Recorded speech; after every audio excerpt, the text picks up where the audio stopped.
索女主播裸體出鏡最大膽。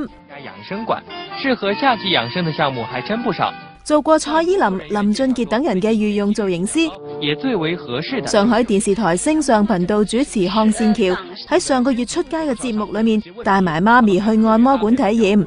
佢做泰式按摩，起初仲着住套按摩衫，但係做到一半已經頂唔順啦。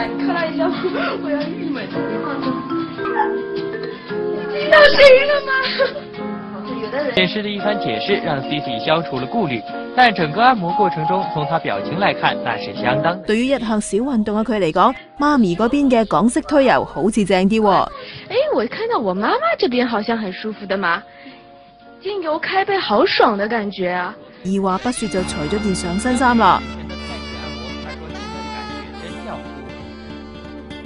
哇，話晒都係合家歡節目，你咁搞法，內地觀眾梗係投訴啦，仲封佢做內地尺度最大嘅女主持添啊！